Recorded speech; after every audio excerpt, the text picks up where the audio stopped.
Have you heard of the latest edition of Uptown's Entertainment District? Timeline Theater is presenting the Chicago premiere of An Enemy of the People at Timeline's new home at 5035 North Broadway.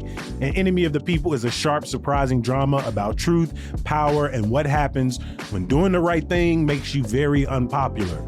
It's a bold, timely play that feels written for right now. Performances start May 6th and run through June 7th. Get your tickets now and learn more at timelinetheater.com.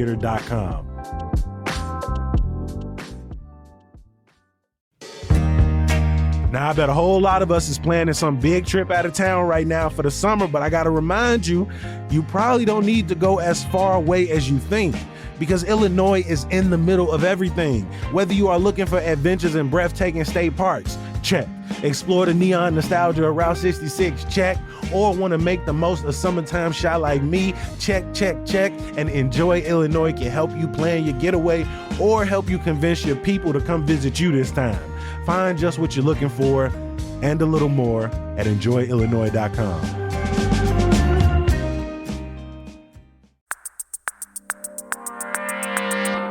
Today on CityCast Chicago, why did Mayor Johnson go to Springfield this week? Will state police ever investigate the killing of Silverio Villegas Gonzalez in Franklin Park? And did you see the South Side's rare new neighbors?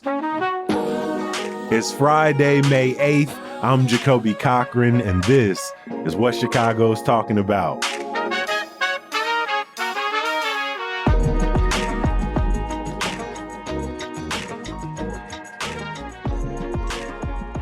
Welcome back to the podcast, my friends. I got two amazing guests in the building with us today from Borderless Magazine, Katrina Pham. Katrina, welcome back. Hey, Jacoby, what's up? Appreciate you making time for us. Also from WTTW, Heather Sharon. Heather, it's great to have you back in the building. I'm so glad to be back. We are going to start with you and jump right into the stories. Mayor Johnson headed down to Springfield this week, and he has some pretty clear words for lawmakers. Hey, focus up on what people really want. No. In all seriousness, why was Johnson at the state capitol this week? Well, we are in the month of May, which means in Illinois, the clock is ticking on the General Assembly. They've got to pass a budget by May 31st. And there are a lot of moving parts to that, complicated by the Trump administration's cut, sort of the concerns about the larger economy, and the Chicago Bears push for some kind of help building a stadium in Arlington Heights. Now, the mayor typically goes to Springfield in May to sort of join with other mayors sometimes to say, hey guys, this is what we need from you as you sort of put the finishing touches on this budget. And his number one priority is to convince lawmakers to reject a proposal from Governor J.B. Pritzker that would cut the amount of state income tax money that the state sends to cities and towns across the state. Okay. The mayor says that the governor's proposed budget would mean about a $13 million cut for the city.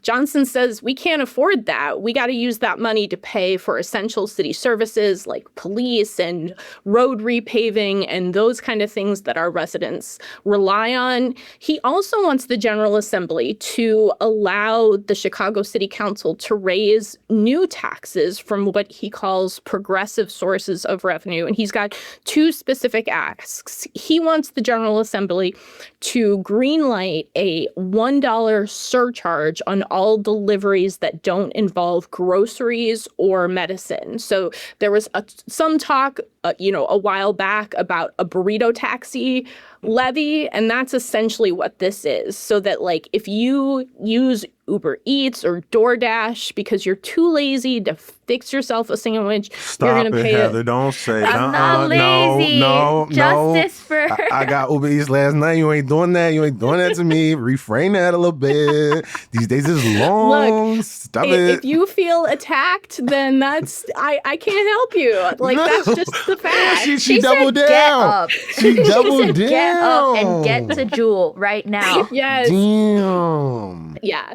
So they want that. They also want the ability to tax digital advertisements based on the number of Illinois and Chicago people who see those advertisements. And they also want the ability to tax payrolls of large firms. Now, this was an idea that came up briefly about a year ago. There is a sort of a new organization that put this proposal forward. It's based on a tax that's been relatively successful in Seattle. And the city decided that they just did not have the authority to do this without the green light from Springfield. So it's not precisely clear how this would work, if it would make it through the city council, but the mayor wants state lawmakers to sort of let the city figure this out. You mentioned the $13 million that the city could lose from Governor Pritzker's proposal to send less state income tax. I mean, for a $16.6 billion budget, that feels like you could move some money around. But when you start thinking about these other authorities, Johnson wants city council and the mayor's office to be able to have to levy other tax increases. How much money are we talking? How much do they say this could raise? Really, the sky's the limit, right? Okay. Because the problem with the city's budget, well, there are lots of problems, but this specific problem is that the city council has a very limited ability to raise taxes that aren't property taxes or sales taxes. And Johnson does not want to do that because those taxes are, in many respects, regressive. Now, people will argue that the property tax isn't regressive because the more expensive your home, the more tax you pay, so on and so forth. But, raising property taxes in Chicago has become the third rail, right? Touch it at your own peril. So Johnson wants more flexibility. It's a surefire way to not get a second term in some respects. Correct. Mm-hmm. Yeah. So this is all complicated. So this is all sort of run of the mill. It's May in Springfield. Everybody's trying to figure out the budget. It's complicated this year by the Chicago Bears, who are threatening to move to Indiana if the state doesn't help them build a new stadium in Arlington Heights. So what the Bears want is this larger bill that wouldn't just benefit them, but would benefit all developers of so-called mega projects. And it would essentially give those developers the authority to go to the local property tax agencies and say, look, we don't want to pay you what you think we should pay you. Let's negotiate a reduced payment. We don't want to be a part of the progressive Right. tax that is annual property tax increases. Right, exactly. So, how about we pay you X amount of money? Now, right now, they can't really do that because that violates state law. But the problem is that the bill that made it out of the Illinois House would sort of create this fund, which would take some portion of those payments and use it to sort of reimburse the rest of us paying property taxes. As sort of like hey, if you give a little, everybody will get a little. But the problem is that it would mean like less than $2 for the average Illinois resident in property tax relief. So that is frustrating Feels for like a bait and people like the switch. mayor. Right, who says, look, the Bears are worth, God bless them, $9 billion. They do not necessarily need this help. There's also, I think, frustration on the mayor's part and other progressive lawmakers that the General Assembly did not agree to put the so-called millionaires tax amendment to voters in November. That would have allowed voters to decide whether people who earn more than $1 million in Illinois would pay a 3% surcharge. Now, the mayor says that would go a long way towards fully funding public education, sort of making sure that Illinois can sort of withstand whatever cuts the Trump administration pushes through against blue states like Illinois. But it didn't make it through the General Assembly, and it won't be on the ballot in November. And the mayor was visibly frustrated that instead of sort of focusing on how can we help people, what he said would be what would help people like live more affordable lives, do a better job affording food and medicine and their rent and their property taxes. So much of the oxygen has been sucked up by the Bears sort of threatening to say either do this or we go to Indiana. The mayor does not want the Bears to go to Indiana. The mayor Right. does not He want doesn't the want them to Bears go to Arlington Heights. Correct. He wants them to stay where they are at Soldier Field, which, if you talk to the Bears, is a non-starter. They don't own Soldier Field. They don't want to rent their home anymore. They want to become landowners, right? So it's not really clear what's going to happen because, as much as lawmakers don't like raising taxes, it's really sort of become also really hard to give big corporations tax credits or subsidies, especially when we know that every study of public funding for sports stadiums does not sort of turn into a return on investment for average folks. So it's complicated this year. That profit is hoarded by the team owners, the landowners, as you say. And again, this pay in lieu rather than paying the annual new assessments feels like a slap in the face when neighborhoods are going to their mailboxes and finding out that they are the neighborhood this cycle that has been saddled with, some really exorbitant property tax increases, whether that's the south suburbs, whether that's the southeast side and southwest side neighborhoods and parts of the west side. But I do have to ask, for the sake of things, if they were down there going back and forth over a mega projects bill that kept the Bears in Soldier Field, will we be hearing the same pushback? I don't know, because it's also, I think, important not to give the mayor too much credit on this, because he is in favor of the Bears getting $2 billion to stay in Chicago and build a new stadium at Soldier Field. Now, that subsidy would be financed differently, as the mayor proposed several years ago. It would essentially take sort of hotel tax revenues that are sometimes paid by Chicagoans, but are more paid by visitors, to sort of use that to sort of finance the stadium. This is how the renovations to Soldier Field back in 2000 were financed. It's how what is now Rate Field was built back in the 1990s. So I think it's important that we make it clear that the mayor isn't necessarily saying no subsidies for the Bears. He's saying maybe not this subsidy, which will only make it easier for the Bears to leave Soldier Field and leave Chicago, and maybe not in this way. So it's complicated, and you got to be very careful about sort of what exactly you mean by no subsidies. Gotcha. Katrina, are you over the Bear saga? Honestly, Jacoby, I don't be watching that. Like, I don't watch sports. I have a Bears shirt. I got it for free, and I wear it as my pajama shirt. That's the extent of that. But with all of the budget questions, I think it's so interesting to think about. I talked to an organizer. He went to Springfield yesterday with a coalition of hundreds of Asian American community members throughout the Chicagoland area in Illinois. And the Bears Stadium was something that he mentioned, where he was talking about, okay, we're going to fight for immigrant services, that the budget is being cut for that in this year's state budget. We're going to fight for immigrant legal services, social services, protections for healthcare and things like that.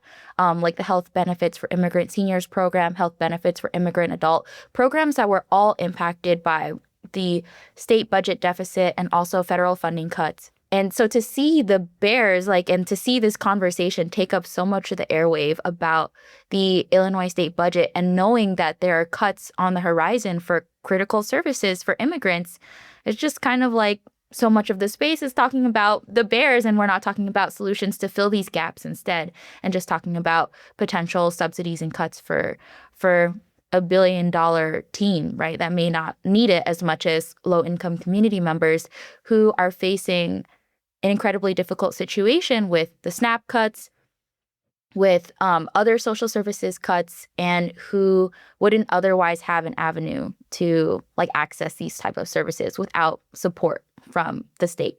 Time is finite. This session is running out, and we know lawmakers have spent a lot of time going back and forth on this mega projects bill. Heather, all of these potential policies that Mayor Brandon Johnson wants to see, how likely are they to be passed during this session, if at all?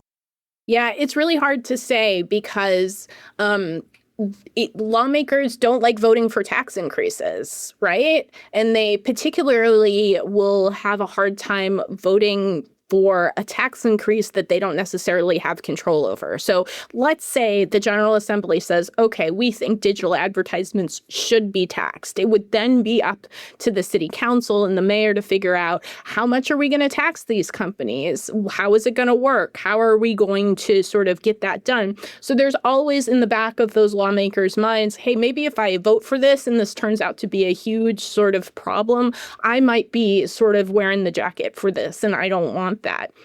And then, of course, there are the lawmakers from downstate who are like, Chicago, good luck. I got nothing for you. You know what I mean? Like, I'm not concerned about it. So, it's really complicated. And it's complicated for the Bears, too, because if this bill is going to pass, the mega projects bill, however you want to call it, it's going to either need Republicans joining sort of Governor Pritzker to sort of push this through, if the Chicago delegation sort of doesn't vote for it. But if the Chicago delegation votes for it, I'm sure some of those lawmakers have got to be worried, wait, am I going to get blamed for the Bears leaving Chicago?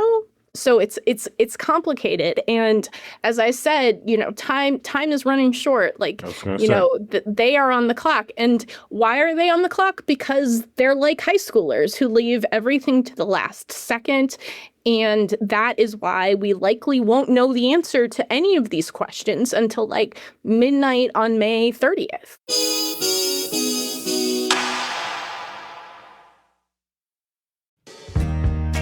Have you ever seen a Rivian out on Chicago streets? It's fully electric, no gas, no tailpipe emissions, and built for performance and adventure. And now you could enter a chance to win a 2025 Rivian and support solar and storage across Illinois.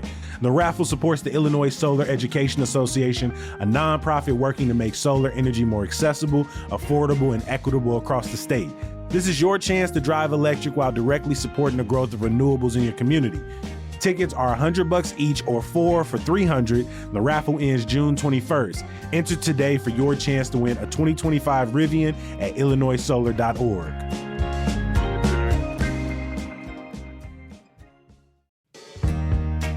Go ahead and spring into history this month with the Newberry Library. The newest exhibition on the Declaration of Independence will be on display all month long, including an original broadside printed in, get this, July of 1776. They also got public programs like a book talk on the role of coffee in the American Revolution and the role of beer in the country's founding, featuring beer releases by Funky Town and Soul Mega Breweries. On May 16th, check out the Planting Seeds Indigenous Zine Fest starting at 11 a.m. To learn more and register, visit www.newberry.org.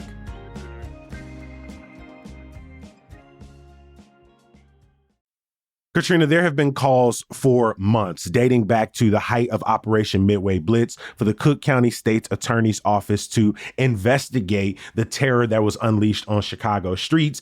But many have felt that that is unlikely to happen because there weren't even investigations into the shooting of Marimar Martinez on the Southwest side or the shooting and killing of Silverio Villegas Gonzalez out in Franklin Park. But it sounds like that is potentially changing. Yeah, months after it happened, we have some breaking news now. No, but the Illinois State Police is saying they're opening an investigation into the fatal shooting of Silverio Villegas Gonzalez. This is nearly 8 months now after he was killed by a federal immigration agent during Operation Midway Blitz in the fall. The whole conversation surrounding that incident and a lot of what happened during Operation Midway Blitz is who is going to hold these agents accountable for, shooting a community member, for killing a community member as well, and who's going to investigate that. And a lot of people have pointed at the Cook County State's Attorney's Office to be the entity to charge them with potential crimes or to investigate. And their office has really firmly held that they are not the person responsible for investigating, and they can't do anything unless someone else, like a local or state entity, investigates them first, like a law enforcement agency, and then they bring charges in association with that investigation. But yeah, so now the Illinois State Police is saying that they'll take steps to investigate, and that the Franklin Park Police asked the Illinois State Police to investigate. And the Cook County State's Attorney's Office is saying they'll play like a supportive role in the investigation. But ultimately, this sort of investigation will probably take a long time. So we'll not see any movement in the foreseeable future. It's sort of unclear, when or if something will happen or come of that. And this investigation sort of came, it seems like, out of the report from the Illinois Accountability Commission from Governor Pritzker created this commission to document and investigate, the alleged crimes during Operation Midway Blitz. And this commission issued a pretty damning, conclusion of what happened during Midway Blitz and said that there was extreme physical force, routine lies to the public, and, an environment of occupation that terrorized immigrants, throughout Operation Midway Blitz. And I think that potentially was the impetus for the Illinois State Police sort of stepping in and starting this investigation. So we'll have to see what comes of that. The movement has been pretty slow so far with the Accountability Commission, being created and investigating, and now the state police starting this investigation. We'll have to see how much they can uncover from like what happened. But yeah, that's sort of what's happening with the state police. We've seen calls from the mayor for the Cook County State's Attorney's Office to pick up investigations and pushback from Eileen O'Neill Burke. How would you describe her in particular, but also the state's attorney's office as a partner in this, right? There have been memos that have said they wanted to keep a good working relationship with the feds, and some have questioned if they have real intent to follow through on these investigations they claim. How would you describe them during this, not only during Operation Midway Blitz, but in the aftermath? It's interesting to think about, their like public position, but also, Block Club had this investigation on the protesters at Broadview that the state's attorney's office is taking, great lengths to investigate and go over each of their cases for nonviolent potential violations of the law.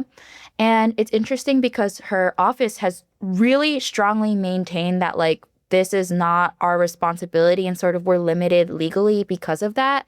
And they have had statements that are saying like, we don't necessarily agree with what happened in the fall.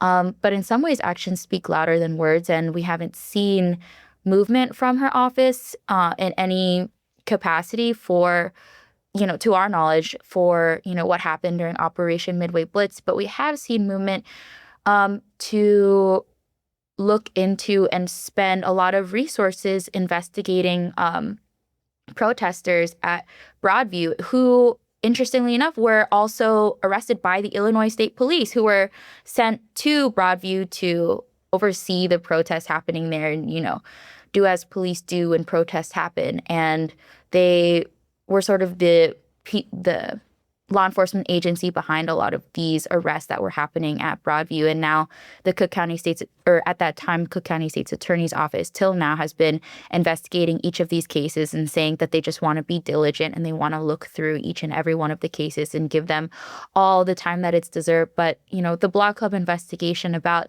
this case is sort of compared that situation to the state's attorney, Kim Foxx. And, during 2020 protests, that she didn't approach that situation with the same level of scrutiny that people protesting ICE are being, subject to now under Eileen O'Neill Burke. So it's really interesting to see. I'm interested to see come election time, what is the public's tone on Eileen O'Neill Burke. I think what I'm looking for is, we know that the Franklin Park Police asked the Illinois State Police to investigate the killing in Franklin Park. What is happening with the shooting of Miramar Martinez in Chicago? Mm-hmm. I haven't heard anything about that. And that is another one of these cases where the, the state commission said, look, there were violations here and this should be investigated. She testified in front of Congress already. Correct. And there's, at least some evidence that federal agents essentially lied about what happened during their interaction, and that was disproven by body cam footage. It would seem to me that there are at least open questions at a minimum, but the police there's no indication that the Chicago Police Department has ever investigated this shooting. I'm not clear that there's even the ability for the Illinois State Police to come in and investigate this incident the way that they have investigated in the suburbs. The rules involving suburban police involving, sort of law enforcement agent shootings are different in the suburbs than they are in Chicago. So I will be watching it. And as for the impact on the next election for the state's attorney, just a reminder that Eileen O'Neill Burke only barely won the Democratic primary last time around. And there's no doubt that these issues will be sort of front and center with whoever challenges her in a couple of years, because her approach to these issues have been very different from former state's attorney Kim Foxx. And I think I'm interested to see, too, about whether or not there will be a special prosecutor appointed to investigate these crimes, because I think that'll show us, whether or not a judge has decided that the Cook County State's Attorney's Office hasn't done enough to conduct investigations in these cases or to charge, federal agents with crimes. So I think seeing the result of that on Monday will tell us a lot about, what a court says about, everything that Eileen O'Neill Burke is doing or not doing.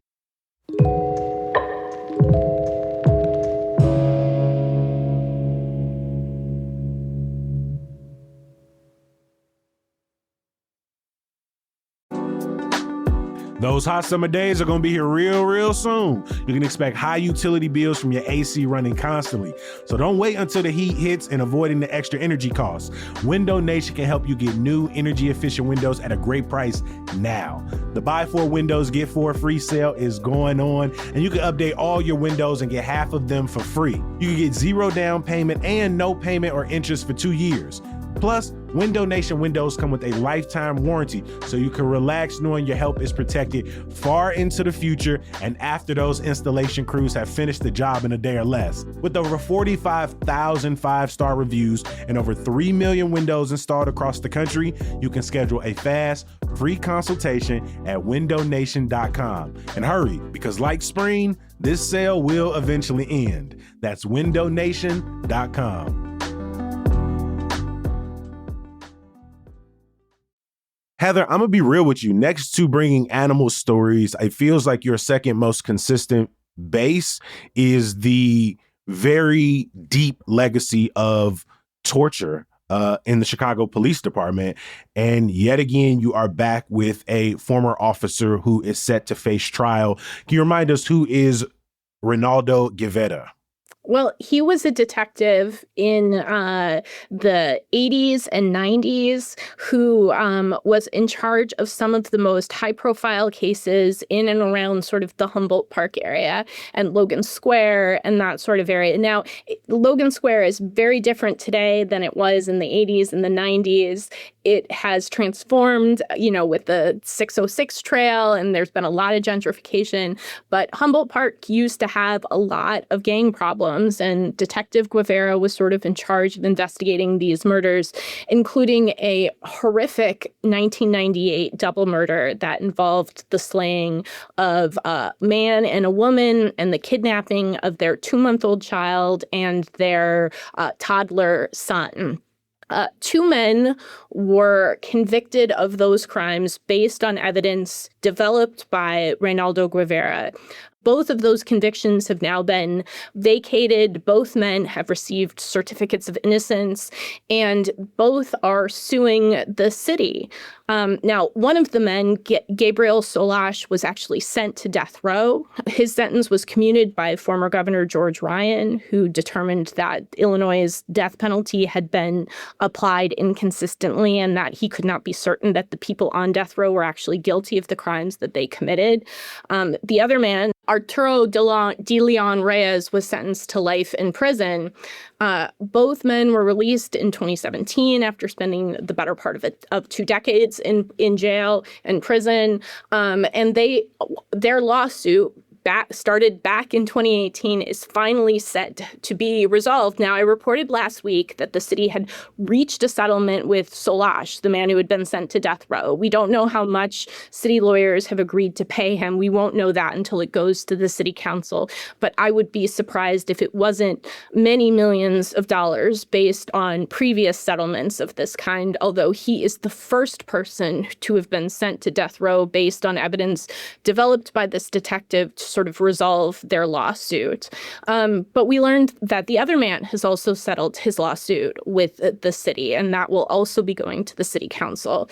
And I think that his lawsuit is also likely to be settled for many millions of dollars because he spent so long in prison for a crime that the state now admits that he did not commit. Now, when I say this was a horrific crime, it really was a horrific crime. So there is a woman who is in jail who pled guilty to these crimes. She said that she paid these two men to kill this couple so that she could pass off their 2-month-old as her own.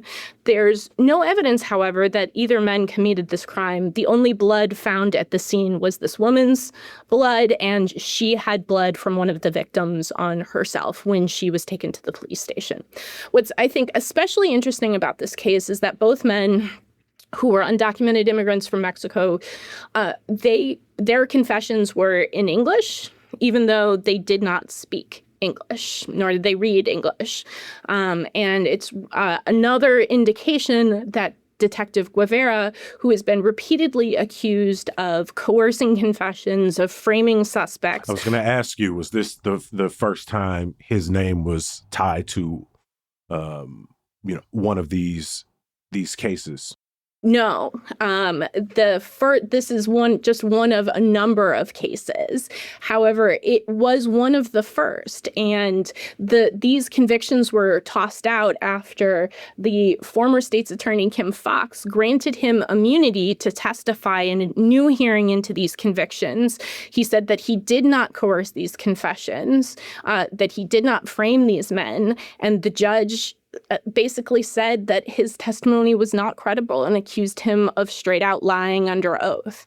And that has really set the stage for all of these lawsuits, because since he testified in this sort of wrongful conviction hearing, Detective Guevara has pleaded saying that he refuses to sort of testify because it infringes upon his right to avoid incriminating himself. That leaves the city in a tough situation because they can't put the detective on the stand and say, no, actually, I didn't abuse these people. I didn't violate their rights, which is why the city, if you put together all of the 14 settlements, so there are 14 lawsuits that have been resolved at this point. Those lawsuits have cost the city more than $100 million. The city has spent another $25 million, give or take, to defend those lawsuits. And there are still 38 pending lawsuits that the city has spent another $25 million, give or take, to defend. So we are looking at more than $190 million in costs right now tied to this one detective. And with these two lawsuits, it seems likely that we will sort of cross that $200 million mark with many more lawsuits to be resolved, which is just an incredible amount of money for a city that does not have a lot of cash left in the couch cushions, so to speak. It's also important to note that Detective Guevara was never found responsible for misconduct while he was on the Chicago Police Department. And every month he is paid a taxpayer-funded pension. And there's no possibility of revoking that pension because you can only do that if the city employee, police officer, is convicted of a crime. And many of these cases are decades old at this point. So it is really sort of turned into one of, I think, sort of the most costly cases of police misconduct in Chicago history. And, like you said, I come on this show a lot to talk about the financial costs of this, but I just think it's important to also take a moment to understand that this, there are, dozens of families whose lives have been just, disrupted and in some cases destroyed by this sort of, misconduct. And, these two men came to Chicago to sort of send money back home to their families. There's no indication that they had any other criminal sort of record before they were sort of caught up in this. And I think it's something that the city, is still sort of struggling to grapple with. Every time you come to CityCast Chicago, we try to end with some good news.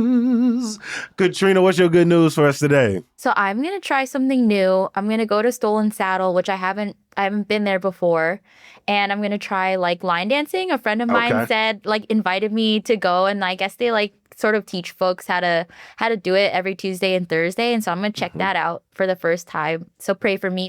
I'm proud of you for getting out and doing something. I went to a wedding in Texas back in February, and there was a whole part of the dancing that was just straight line dancing for like 20 minutes. I ain't know none of it. They played the Casper slide, and I was like, come on, that's what I'm at. And so good for you, because they look way more complicated than you would think. You're going to have to report back. Heather, over to you. As I alluded to earlier, you always gonna bring an animal story for us. And on the South Side, we got some brand new neighbors that apparently we haven't seen in 100 years. That's right. For the first time in a literal century, that is not hyperbole, an actual century, a bald eagle hatched on the South Side. And apparently we all learned that baby eagles are called eaglets. And this is just the most wholesome thing I've ever seen in my entire life. So people have been watching it since February, the nest. And on April 28th, a chick popped up its head. And so the eaglet was born right along the Calumet River, so far, far southeast side. Like this is, sort of in that sort of marshy area. And it's just, I think, a wonderful example of how sort of maybe nature is healing, because, of course, the Calumet River was incredibly polluted. The thought of, a whole bald eagle being born there is, my heart is cold and dead and cynical. and even all the corruption I cases felt you the cover. stirrings of the warmth of new life. I used to live across the street from it when I was in the 4th and 5th grade. And I'm pretty sure both Harold Washington and Jesse Jackson are buried there. And so the idea that Jesse Jackson was being laid to rest at Oakwood Cemetery and an eaglet was born there a little bit later, I ain't one for all of the connections but that was a lovely one. I went to St. Ethelreda kindergarten through 8th grade, and we were the St. Ethelreda Eagles. We had this huge bald eagle on our gym shirts, and I had never seen one in my life. And so the idea that we live in a moment where there are more sightings than ever before, from Marquette Park to Humboldt Park to Douglas, Oakwood Cemetery, Park 597 on the southeast side. I'm looking at some of these pictures from Colin Boyle over at Block Club Chicago of the eagle in flight, the video from the Chicago Park District of the little, what is it, like a tan eaglet, right? It has none of the colors you would associate with an adult bald eagle because it ain't there yet. This makes me very happy, mostly because of our elementary school. This is really cool. It's good to know that bald eagles actually call Chicago home in some respect. I'm gonna finish us out here today with my good news. Man, those tickets for the Obama Presidential Center and Library finally went on sale. And, as expected, some of them early dates sold out. All of June, gone. Early July, gone. You start clicking into them July dates, most of the hours, gone. Most of the slots are gone. So I am very fortunate. I want to give a shout out to my homie Trejay, who works at the Obama Presidential Center and Library, who hooked me up with 4 tickets to the soft opening that started earlier this week. I got in on the second day that it was open to the public. And I will say, I have, as so many Chicagoans, a bit of a love-hate relationship with the OPC for my ongoing concerns about rising costs of living in the neighborhood. And will people, from Woodlawn to South Shore be able to continue to afford the neighborhood, be able to live there? Will they get to see the fruits of the investment that are promised to come? What would the future of Jackson Park look like? Now that I've been on the campus, I will say, the architecture is kind of gorgeous up close and personal. The brutalist structure of it all. It is a bit imposing, but also contemplative. The sky room at the very top and the views you get of the city are unreal. I didn't realize the building was as tall as it is, because it feels like every floor is 2 or 3 floors its damn self. But yeah, the 82nd branch of the Chicago Public Library will open on the campus in June, and I peeked through the window. It's a sight to see up close, and my hope is in the long run that it serves the neighborhood and the people who call it home. I am excited to see the broader campus on my next visit to the MSI. So yeah, hopefully I can drop some pictures and some videos soon. Obama just dropped all the pictures. We was in there, he's like, you can't drop it till June 19th. Then the next day, Obama gonna drop like 30 pictures like of everything. I'm like, I feel like it is the Obama presidential. I was gonna say he doesn't follow the same rules that the rest of us have to follow. But I'm like, right. I'm like, the pictures is out now. So I feel like if the New York Times and Beezy is dropping, I'm like, what my little picture's gonna do? They seen him already. He got 100 million followers. I got 4,000. Nobody care about my pictures. Nobody care about my pictures. We care. Yeah, hey, I care. Absolutely. Hey, and I care that you all made time for us. I am grateful and I am appreciative. From WTTW, Heather Sharon, thank you for stopping by for the 45th time to CityCast Chicago. And from Borderless Magazine, Katrina Pham, we appreciate you being back on the podcast. Before we get out of here, I got to thank the people who make CityCast Chicago possible. Our executive producer is Simone Alisea. Our creative producers are Michelle Navarro and Emmy Mack. Our audience development manager is Chima Okoro. Post-production is from PJ Shahamat. Our roving producer this week, Francisco Kilgore. The music we all love is from Sam Thousand, All the Kimonos, Mark Greenberg from the Mayfair Workshop, and additional music this week from Gloria Tales, courtesy of Epidemic Sound. I appreciate y'all for listening to the podcast. A shout out to all of our newest neighbors, Stacy G, Alexandra J, Angela H. Seriously, thank y'all for signing up. For just $10 a month, these people are getting ad-free listening. They're going to get access to our neighbors event. We got 2 coming up in the next month. And so if you want to learn all about it, please head over to membership.citycast.fm. We're going to be back bright and early on Monday. We'll talk to you then. Peace.